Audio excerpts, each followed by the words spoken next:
Schrödinger Scientific Advancements. As people may know who are working with our software, Schrödinger covers a broad aspect of computational chemistry and molecular modeling now. We started off in the space of structure-based drug design, but have moved into really all aspects of ligand-based and cheminformatics and all the associated graphics. If you're not familiar with our software, some of these things might be presuming a little bit much, and I'd be happy to, again, answer questions and take a step back. Okay, so we just had an update or a new release of our software come out about a month ago. So I'll primarily be talking about what it is that's new in this particular release of our software. Again, that means that if you're familiar with our software, then this will all be new and interesting for you. If you're not familiar with our software, it might sound a little bit out of context, but if you have any questions about the context or just general stuff that I don't talk about, I'd be happy to cover that. So first, Bioluminate is our new tool for structure-based biologics design. I'm going to see if I have a pointer here. Hold on one second. Okay, oh, maybe that was the wrong thing to do. Sorry. Let me go out of that. Okay, sorry about that. I will just use my mouse. So Bioluminate is our new tool for structure-based biologics design. I will spend a few slides on that. And then as far as general enhancements go, our main interface to the Schrödinger suite is called Maestro. We've improved the graphics significantly in this most recent release. Many of you will be happy to see that there's native Mac support. That actually covers not just the interface, but all of the computational backends as well. We have a nice new feature called angle dependence transparency for surfaces. This is something that's been in Pymol for a while. It's really nice. I'll show a few images of that as well. We have Poisson-Boltzmann electrostatic surfaces now, so if you can do that just directly from when you generate surfaces, or if you have a surface already, you can just color it by the electrostatic potential, and that will run automatically run a Poisson-Boltzmann calculation and color the surface appropriately. There's the option to visualize volumetric data. This is, again, something that's been in Pymol that's quite nice to visualize electron density data or electrostatic potential or literally anything that can be put onto a grid. You can visualize with this volumetric display. We've improved our ligand interaction diagrams. This is a way of in 2 dimensions, looking at protein-ligand complexes, so I'll talk a little bit about that and show a figure. We've simplified our atom selection considerably, so for people familiar with our suite, there's the atom selection language, which is a very powerful way of really selecting any atoms and any combinations of things you want. So you could say I want to select all histidines with a delta hydrogen that are in an alpha helix within 5 angstroms of asparagine, for example. And so any level of complexity that you want is accessible. On the other hand, it makes it a little bit complex to even do some of the simplest things. And so we've added a pull-down menu that has a bunch of meta options for selection, so just selecting protein or ligand or hydrogens and things like that. And so for 90 or 95% of what people like to do for selections now, it's just available in a pull-down menu. And we've improved the general performance of Maestro, both in the workspace, rotating structures and manipulating structures, as well as the project table. One of the really nice new features in Suite 2012 is the ability to run KNIME workflows directly from Maestro. So KNIME is an open source visual programming and workflow tool. There's a lot of nice data analytics tools in there and informatics tools, model building tools, and things like this. Schrödinger has over 100 KNIME nodes. For people not familiar with KNIME, it's similar to something like Pipeline Pilot, where you just have a bunch of individual little nodes, and you visually pull those, you graphically pull those together, make connections, execute workflows, and it's like a visual scripting language. KNIME is quite powerful. There's a lot of people who are adopting KNIME and starting to use it both in industry and academia. So now it's possible to create a KNIME workflow and then execute that workflow from Maestro. And so you can have the workflow operate on whatever you have in your workspace or whatever's in the project table. And if you just go under the Workflows menu in Maestro in Suite 2012, you'll see there's a KNIME menu item, and that gives a lot of options in there. And so I won't go into the details of how it's run, but but all of that functionality is built into Maestro now, and the default installation comes with a few examples for running some pretty useful workflows, but the real power is, I think, going to come when you are able to integrate your own workflows. And another very nice new feature is the ability to run all of our software on the cloud. So we are using the Amazon EC2 cloud. We've partnered with Cycle Computing. The setup and everything is really easy. So I know you guys on SB Grid probably don't need this because you have a huge number of processors available to you. But Amazon, allows one to scale up to thousands of processors pretty much on demand. We recently ran a glide docking calculation that took advantage of over 50,000 cores simultaneously, and so we were able to dock on the order of 20 million compounds in just 2 or 3 hours. So it was actually the largest single job that was ever run on the Amazon cloud. So we're pretty happy with that, and almost all of our software is now able to run on the cloud. And the configuration just takes a few minutes, and once you've configured it, in your hosts menu, when you just have the host pull-down menu, when you go to submit a normal job, you would just have an entry for the Amazon cloud, and jobs would get submitted and returned just like they would to any other compute resource.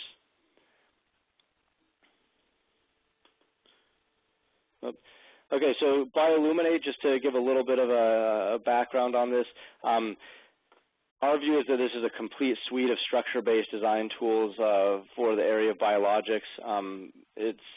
We've put together a lot of integration to help with the use, but really there's still, it's still built on all of the Schrödinger backends. So all of the Schrödinger backends, all the science, all the basic computational tools and scoring functions and force fields are still there, but we are developing new methods and specifically focusing on the things that are most interesting in biologics, namely analyzing protein-protein interactions and doing protein-protein docking and things like this.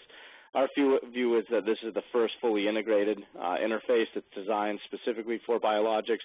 The interface is built on Maestro, and so it has Maestro running under the hood, but we've redesigned Maestro so that the general look and feel is much closer to Pymol. And this is something that the user will have the option when you start up Bioluminate. You can run Bioluminate directly from Maestro in a standard Maestro way if you're familiar with Maestro. But if you're actually more familiar with Pymol, then when you launch Bioluminate, it actually starts in a mode that looks much more like Pymol with a clean interface and the toggle table on the right with all the same action buttons and the right-click menu in the workspace is all the same as Pymol. So for those of you familiar with Pymol who want to actually start doing more computations, Bioluminate may be a nice tool for you. The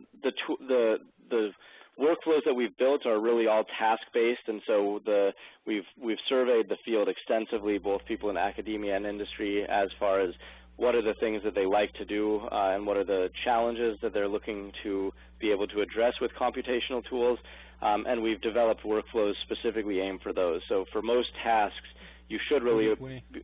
Yes. So just for a second, one person reported some problems with the sound quality. I just wanted to mention that you guys should be able, if you have any problems with the sound quality on the computer, you should be able to dial in using phone, and the phone number I just sent in the chat window. It's 408-600-3600, and then you have to put the access code 665-037-355.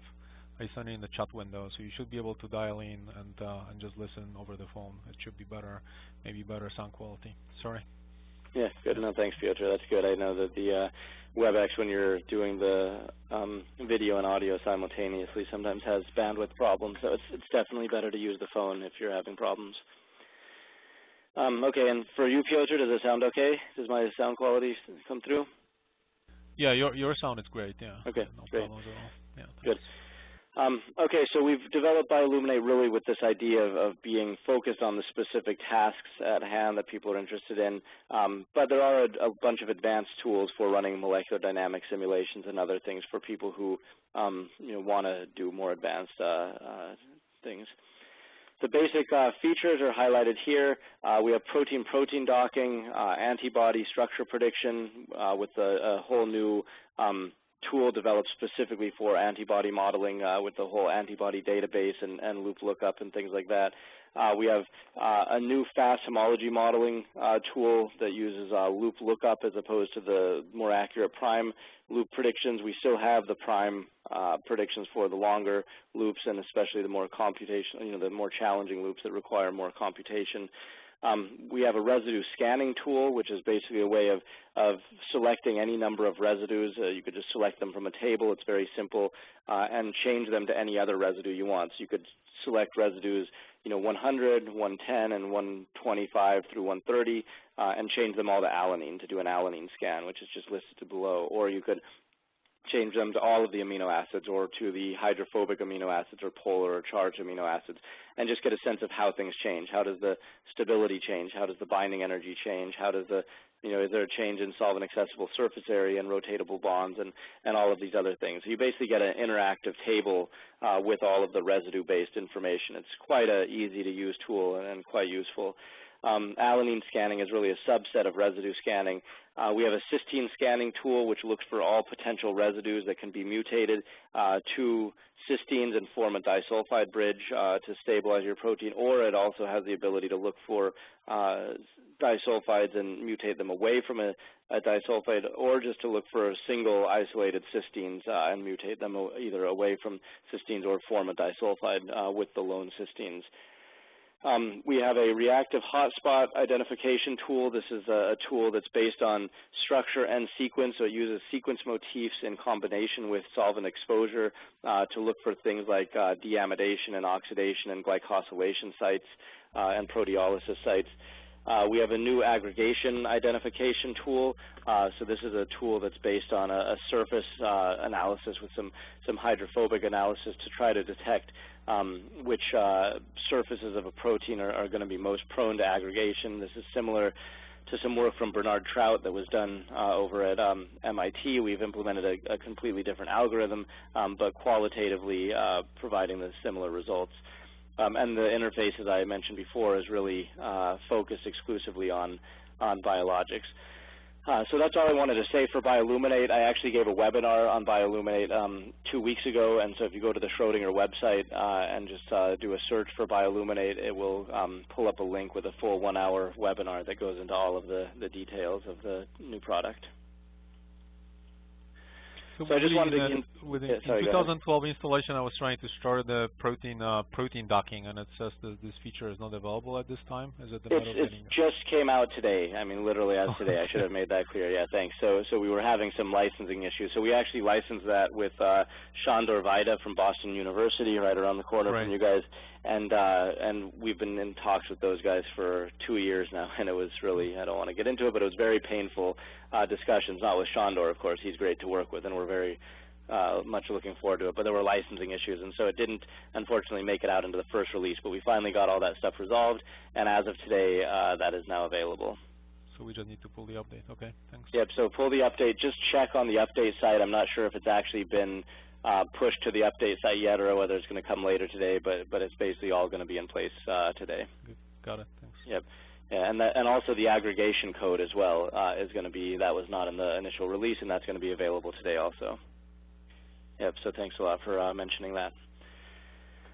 So as far as general features to the Schrödinger suite and enhancements, Glide, which is our docking tool, we've added excluded volumes and ligand torsion constraints. These are two requests that have, that I think are going to be very useful for people to use. For example, for excluded volumes, if you're docking, let's say, and you're doing some fragment screening, and you know that you have a whole bunch of fragments that go to one part of a binding site, and you want to get fragments that go to another part of the binding site, sometimes certain parts of the binding site are just more amenable to molecules going. They're just more of a hot spot, and so you may want to actually exclude that region and see if you can find anything that goes into other parts of the binding site. So you can simply place one of these excluded volumes or multiple excluded volumes, and then you could specify how strong the exclusion potential is going to be. Is it going to be a weak potential, meaning that things can go there, they'll just be biased away from it to some extent, or is it a hard potential, meaning that you don't want anything to go there? You can also use this excluded volumes idea to implement things like what Celia Schiffer has termed the substrate envelope hypothesis. So she's been working on HIV protease and HCV polymerase resistance mutations, and the idea is that if you can develop a compound that fits within the envelope of all of the substrates, then it's going to be much less prone to resistance mutations. And that means that if the protein is to mutate to bump into the substrate, for example, and this is for HIV protease and other highly mutating viruses and virus proteins, for example, if the protein mutates to bump into the drug molecule, and that drug molecule sits within the envelope of the one substrate or the many substrates, then chances are that mutation is also going to bump into the substrate, and it's going to render the enzyme much less useful, or may actually make it an unviable enzyme. So the substrate envelope hypothesis, for example, can be implemented with these excluded volumes and a lot of other things as well. The ligand torsion constraints allow you to, first of all, dock much larger ligands. So there's, Glide has a limit of 50 rotatable bonds. You can get beyond that by excluding certain torsions, for example, from the sampling. We don't necessarily recommend going to molecules that big because there's obviously huge challenges associated with that.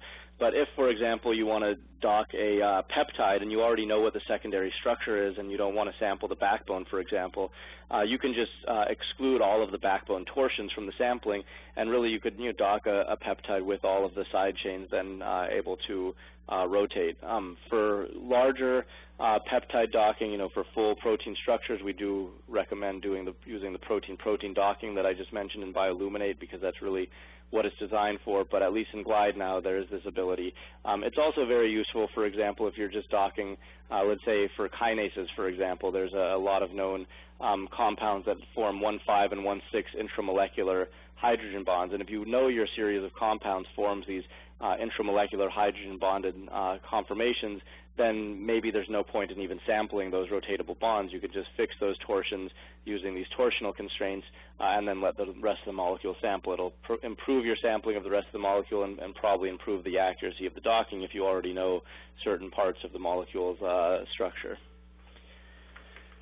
Okay, as far as Prime goes, which is our tool for homology modeling and protein structure prediction, we've added this new fast loop lookup in Prime. So Prime has always been focused on performing the best, most accurate loop sampling calculations, and we still have that capability in there, and we still continue to do a lot of our research in that area. But performing loop predictions on even loops of 5 or 10 residues can be a very computationally demanding task. And so we now have the ability to simply spend a 1 or 2 minute calculation going into a database that we've curated, finding the loops that are most similar in sequence and structure to the loop that you're trying to predict, and then we simply swap that on and perform a quick refinement. It's a way of getting a very fast initial model. It's particularly helpful with visualization and sometimes performs pretty well for the shorter loops also. For the longer loops, we still recommend performing a more computationally expensive full prime loop calculation, but at least the fast loop lookup is there, and it does really help with the visualization and more interactive modeling.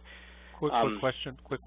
In the protein preparation wizard right now, that you can select the option to include loops. Would it use this fast algorithm, or would it go to Prime? No, that actually still does that uses a slightly different fast algorithm, and I could talk about the details of that afterward. But it is a fast algorithm, but it's not using the loop lookup stuff. The loop lookup stuff is probably more accurate, and that's in our plans to hook that up to Protein Preparation Wizard also. So maybe when somebody prepares the protein, you would go to this lookup procedure and then go back to the Protein Preparation Wizard, or?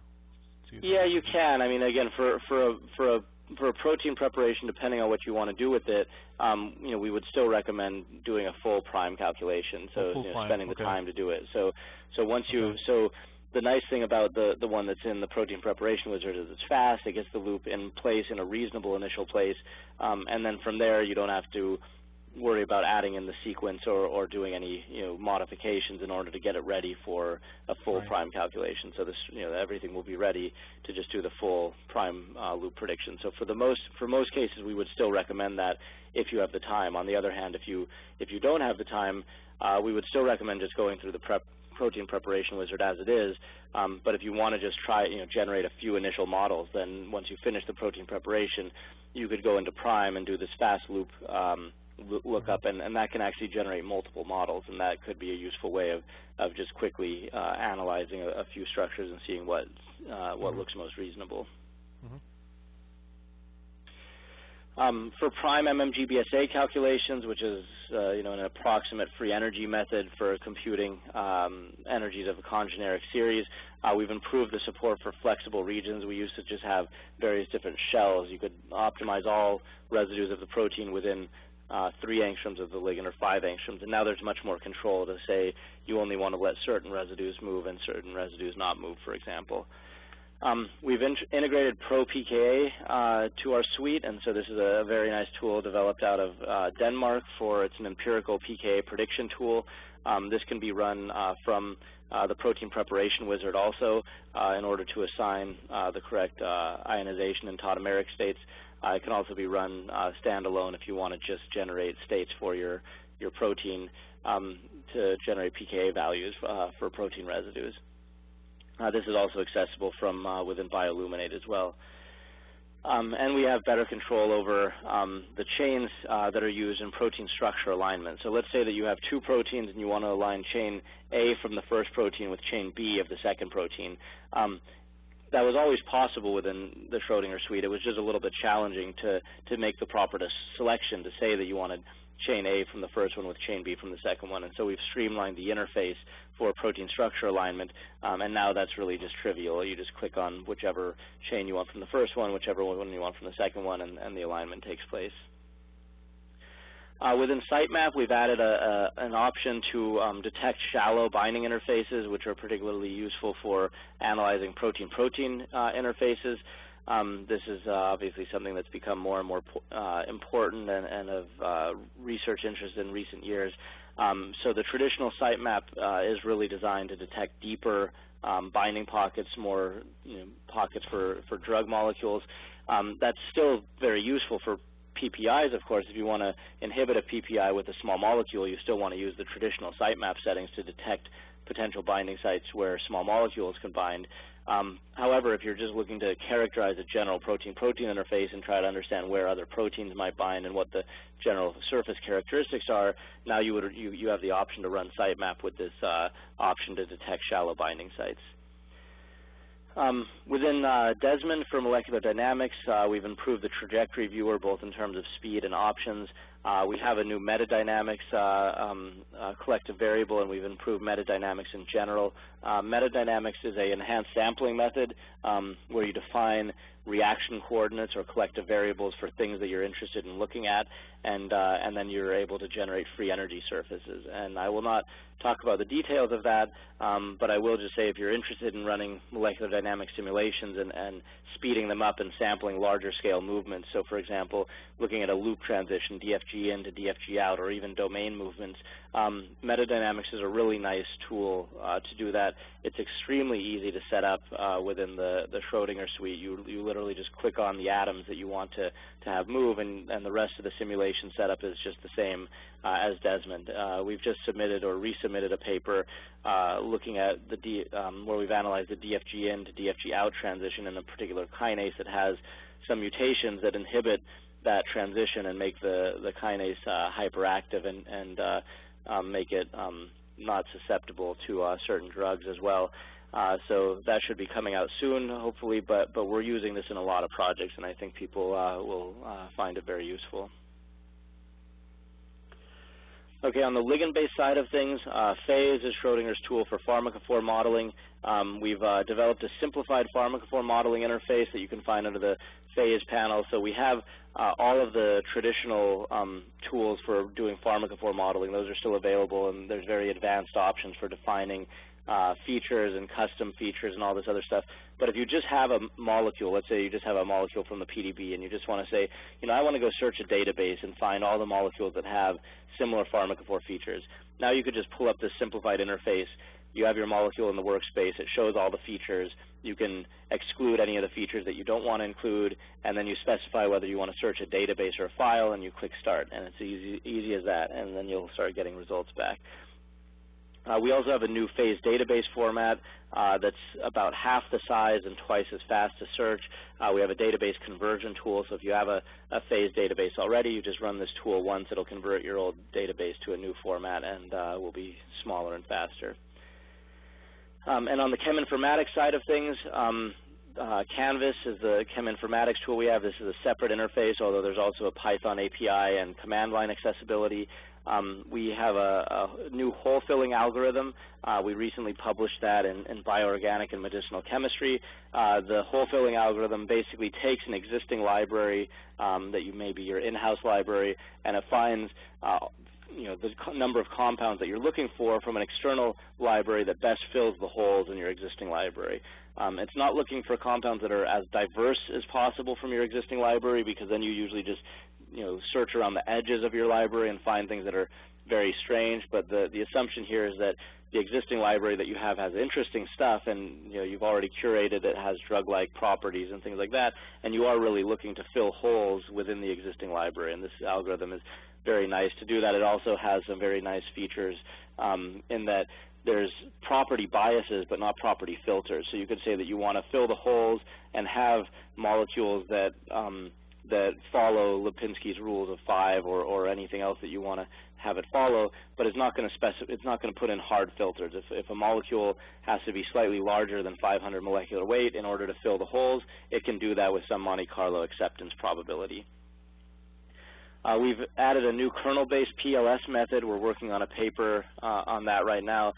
This is a very nice model building tool, quite robust, and one of the nice things is it allows you to map the model features onto structures and onto structural features. So if you have a ligand and you build a model, you build a QSAR PLS model with this ligand or multiple ligands, you can see which parts of the molecule are contributing positively and negatively to the model itself. And then you can make modifications to the molecule in real time and visualize how on the molecule the various features are contributing positively or negatively to the predictions.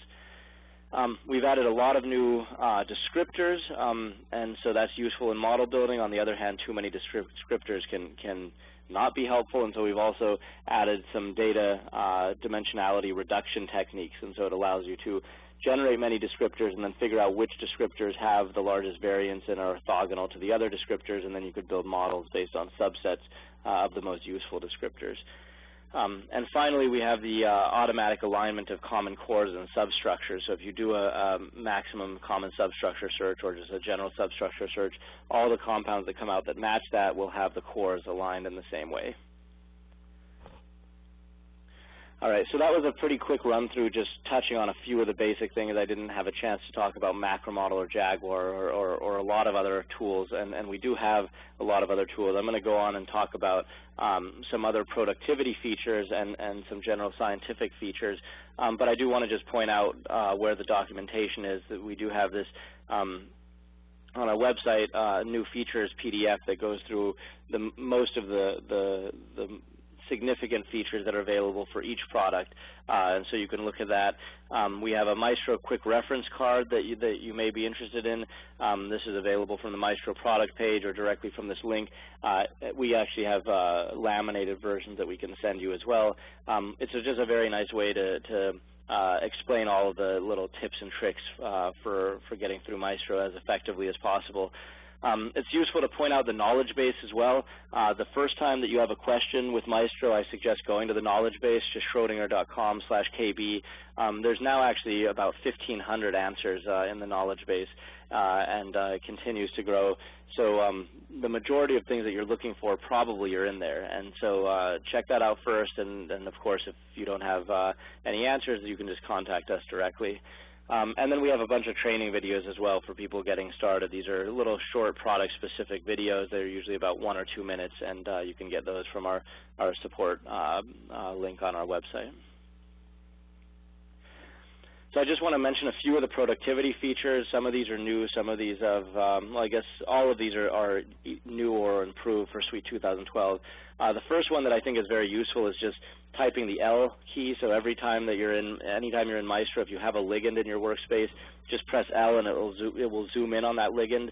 If you have multiple ligands, let's say you have a multimer with multiple binding sites, just keep pressing L and it'll keep navigating around to the different ligands in your protein. So that's very useful. We have something called the property tree now, which is in your project table. Traditionally, the Maestro project table has just populated the spreadsheet with all of the properties that get generated. So if you run a glide calculation, let's say 20 new properties get generated, your spreadsheet will get all of those properties. Then you run a prime calculation, there's another 20, and then quick prop, and there's another 20. And the table gets very big and unmanageable very quickly. So this property tree is a really nice way of just going in and quickly toggling on and off properties. You could just say, I want to see only everything from glide, or I want to exclude the glide properties and look at the quick prop properties. We've also added this concept of primary and secondary properties. And so when a calculation returns now, you're only going to see what we've deemed to be the primary properties. The secondary properties are still there, they're just not shown. So for example, when you run a glide docking calculation, like I mentioned before, there's about 20 different properties that get generated, but really what people care about is the glide score and the docking score. And so that's the things that we return. The conformer number or the internal energy or the hydrogen bonding term, those are secondary properties. They're not things that you necessarily care most about, but they're still there, of course. We just don't populate the table with them. So you would use your property tree to go retrieve those. We have a new favorites toolbar. So previously we had all these toolbars, toolbar buttons to help work your way through Maestro. We now have a favorites that's really easy to set up, and you basically can just put anything you want in there. So any combination of any toolbar buttons you want in there, and then you could still use your traditional toolbar buttons, but this is just a very nice way to to customize Maestro and make it yours, make it easy and as efficient as possible. We now have trackpad support. There's actually full customizability of your Maestro mouse action, so you can just go under the Maestro menu under Customize Mouse and choose trackpad support. This is obviously very useful for the new Mac support, but in general, it gives you full control over what buttons and what keyboard modifiers you want to use for various different actions. We've added this new concept of profiles. Profiles are a way to customize and save the Maestro look and feel, which includes all of the menu items, all of the toolbar buttons, and a whole bunch of other things associated with your Maestro sessions. So Bioluminate, as I mentioned before, is really just a profile within Maestro. It's still running Maestro under the hood, but we've made it look and feel much more like Pymol, and so that's a Maestro profile. It's the Bioluminate profile. We have a Maestro Elements profile, which is a way of making Maestro, to simplify Maestro in a way that's more suitable for medicinal chemists, for example, who are very interested in certain tasks but not interested in the whole Schrödinger computational chemistry suite. We have profiles for making Maestro look and feel like older versions of Maestro, for example, and things like that. And so you'll notice this when you launch Maestro, it'll pop up an option to choose which profile you want to launch into and which profile you want to be your default, and you can add your own profiles, and that's very straightforward to do. We also have the search feature within preferences. So if you go under your Maestro menu and just choose preferences, I highly recommend everybody spend a few minutes doing this. Type search in the search field down at the bottom, just type the word surface, for example, or type any other word that you want, and it'll give you all of the Maestro preferences that are associated with that particular keyword. And there's a lot of preferences, and it really gives you a lot of control over what how you want Maestro to look and feel. And finally, we have a new diagnostics tool. This can be run directly from Maestro, or it can be run from the command line. So if you're ever having problems with your graphics, for example, if you're not able to see things or the things look weird, you can launch this diagnostics tool. It should give you some information, maybe not that's useful for you, but will certainly be useful for us. And so if tech support ever asks for additional information, this is how you would get it. Okay, so I just wanted to point out those new angle-dependent transparency surfaces and why I like them so much. It means when you're looking down perpendicular to a surface, you see right through that surface, like where we have through this lysine here. But when you're looking parallel to the surface, like at the edge, you actually see the surface. And so the nice thing about this is you can see residues underneath the surface perfectly clearly, and you could also see the full extent of the surface. And so this is what we're showing here in red and green. I've also shown the Poisson-Boltzmann electrostatic potential surface mapped on the surface of the binding partner here. And here's just the same angle-dependent transparency for antibody-antigen complex. I also mentioned the ligand interaction diagrams, and so this is the newest version of ligand interaction diagrams. We've made a lot of improvements just as far as the general aesthetics goes with the coloring of things. We've also added this line around your ligand to give a little bit of a concept of the binding site properties. The line is colored based on the nearest residue, so green being hydrophobic, for example, blue being polar, red being negatively charged, blue being positively charged, for example, or purple being positively charged. And so the color of this line is based on the coloring of the closest residue. All of these little spheres associated with each residue are fully editable, so you could drag them around, you can delete them, you can make this image look however you want. You can rotate the workspace and have the image in 2D update, for example.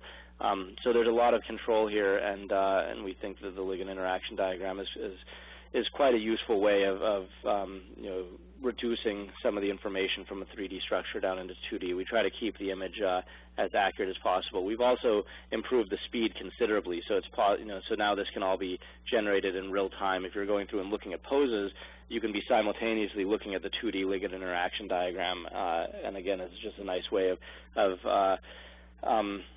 seeing your information in a different way. You can also run this from the command line and generate images. If you have a glide pose viewer file, for example, with 1,000 ligands docked, you can just generate PNG files for each one of those protein-ligand complexes. Okay, Pymol, it was requested that we have a Pymol session as well, and Jason said that since the last time that he was visiting you guys, there wasn't a lot new, and so he wanted to come back to us. Jason Vertrees, the Pymol product manager. So he wanted to give one of these presentations as soon as there's something substantially new. And so I'll just mention a few of the things that I think he's already mentioned to you. One of them is the improved graphics, and so for people using Pymol, I think you will all have noticed this. As much as Pymol was already known to have good graphics, the newer graphics really just blow things away from the old one. It's really real-time ray trace quality graphics, and so if you have a structure visualized and then you press the ray button, the only difference that you're going to notice is anti-aliasing on the text and shadows. And other than that, the structures are really pixel-perfect structures now, and yet they're faster than the old version of Pymol. And then there's that volumetric data visualization that I mentioned from before, which has been around for a while. One of the things that's coming soon, and Jason will come back and give a talk when this type of stuff is available, is mobile Pymol. So Pymol for the iPad, which is coming first, and then the iPhone and Android devices. It's a really nice, we have beta versions now that we're testing. It should be available within the next month or two, I would expect.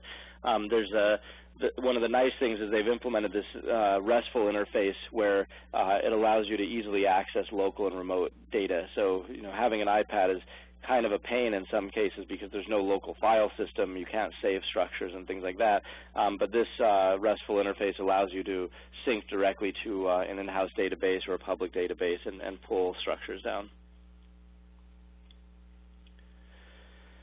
Okay, I just wanted to I wanted to finish here just by pointing out a few recent selections, a few recent publications from Schrödinger, and then we can tie things up and have some questions. So we just published 2 papers on ensemble docking. So these papers they use a variety of our software. So the basic procedure for both of these, and this was a collaboration with David Osgothorpe and Arnie Hagler out in San Diego, the basic idea is that you may only have a single crystal structure, or maybe you don't have any crystal structures, or you don't have a crystal structure with conformations of interest that can be used to find diverse compounds. And yet if you generate an ensemble through molecular dynamics or some other sampling approach, it's not clear which structures are actually going to be the ones that you should use. And so these two papers, we describe a method to run molecular dynamics, analyze the binding site based on sitemap, and then do a hierarchical clustering procedure based on the sitemap overlaps. And so we generate a matrix of overlaps based on the binding site shapes, and then we select a diverse subset of structures where we, for this paper, we just look at ensembles of 4. You can choose whatever you want. And we choose the centroid of each of 4 clusters and then use those for ensemble docking. And we show that you can get high enrichments and high retrieval of diverse compounds that are, that you wouldn't be able to do just by arbitrarily selecting a single structure. We're actually working on a KNIME workflow to do this whole procedure because it's quite complicated, not necessarily conceptually complicated, but technically just to implement all the pieces is challenging. And so we have a whole KNIME workflow that's essentially completed, and we should be posting that on our website within the next few weeks. And again, that'll be something that could be run directly from KNIME, or it could be run now from Maestro. I mentioned the hole filling program that's available within Canvas, and so this is the paper that just came out in Bioorganic and Medicinal Chemistry. I believe that's still in ASAP, although it may have just switched over to being with page numbers. And at the end of last year, we actually published a paper on phase shape. This is a shape-based screening tool, which I think is quite useful. We've gotten a lot of really good feedback from customers. I consider shape-based screening to be an essential part of any virtual screening workflow. And so this paper describes the algorithm itself, how it's used for flexible superposition, how it's used for screening, and some comparisons to other methods. We actually have another paper that we're working on now where we combine glide docking, shape-based screening, and fingerprint screening, and then aggregate all that data. It's a data fusion method, and then have a final ranked set of results that actually produces much better enrichment than any one of the methods alone. And so that paper's not submitted yet, but we have all the final results and are just working on finishing that up for submission. So if anybody's interested in learning more about that, I'd be happy to talk about it. And then a series of papers on waters. One paper on the top here, I think, I think we're completely out of time right now. So. Oh, we're out of time. Okay. I didn't know it was only 45 minutes. I thought it was an hour. Okay. Well, then we'll finish it up and thank everybody. And I guess if there's time, we can ask questions. Good. Yeah, we usually plan them for 30 minutes, 30 plus. Oh, 30. Wow. Okay, sorry about that. That's okay. I don't know what I can say in 30 minutes. You covered. Talk faster. You cannot talk any faster than that. So a couple of questions. One person was asking, does PROPCA require a structure? Yes, absolutely. It's an empirical method that's purely based on structure and the distance between various different atoms.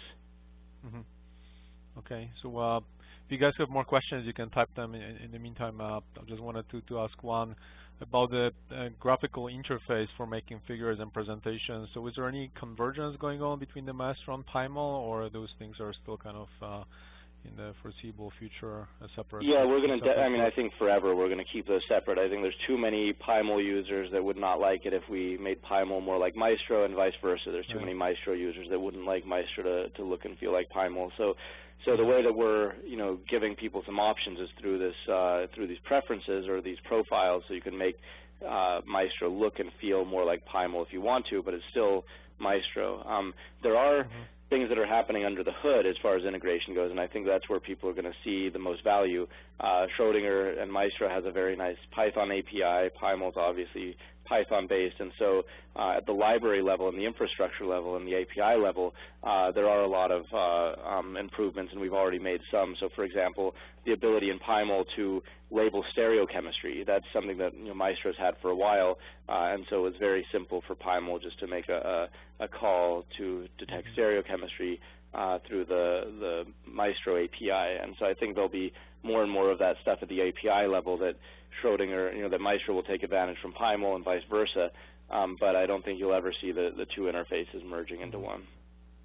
And the question about ensemble docking, how long was the molecular dynamics trajectory? How long was the run? In these ones, we ran we did two. We benchmarked into a few different things. So the first paper, we just ran a 5 nanosecond simulation, and we only took sampling from the last 1 nanosecond of that, and we showed that that was actually, produced, interesting and good results.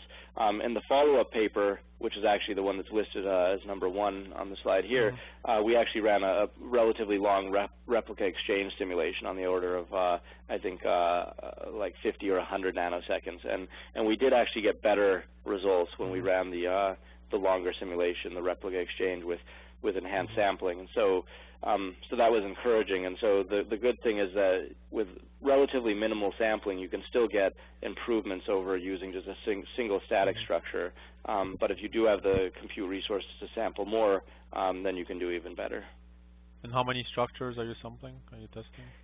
Here so we're generating 1,000 structures initially, and then we perform the sitemap analysis and clustering based on the binding sites, and we only save 4. And there's been other papers published before ours that suggested that somewhere between 3 and 5 is kind of the sweet spot for ensemble docking. If you start generating too many, you start generating a lot of noise and a lot more computation.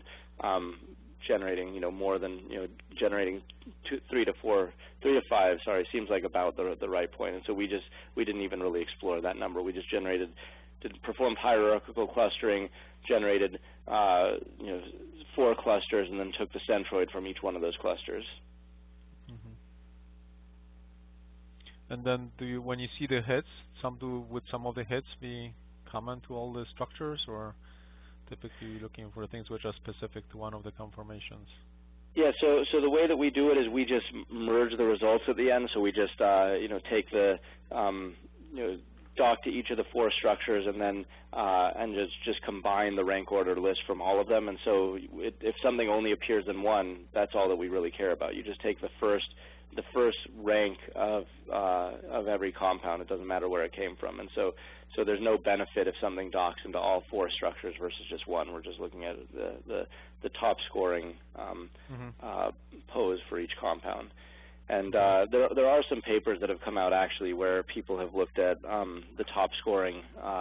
If something docks into multiple conformations, that's actually better. And from an entropy perspective, and I could see how that could be the case sometimes, but other times, if you're talking about a kinase with DFG in and DFG out, for example, you're never going to have an active compound that's going to dock to both DFG in and DFG out, or in most cases you're not. So I guess it depends on the situation and the degree of movement. But in this case, we were just looking at the top pose that any ligand had to any one of the 4 receptor structures. And so there's a question, somebody asking if they can use Hall to create the library of compounds around the initial lead that they have, initial lead compound that they obtain from screening. In theory you could. I guess it depends on what your objective is. If you want to just find a bunch of things that are similar to what you found already, then I would just do a substructure search, to find everything that has the same scaffold, or just do a fingerprint search. And Canvas has a lot of very nice fingerprint methods, and so I would do a fingerprint search to find all of the compounds that are similar to it, if that's what you want to do. If you want to look for things that are more diverse, then there's also a diversity analysis approach. So yeah, in theory you could use hole filling, and your initial library could just be one compound, and then you'd essentially just be looking for diverse compounds.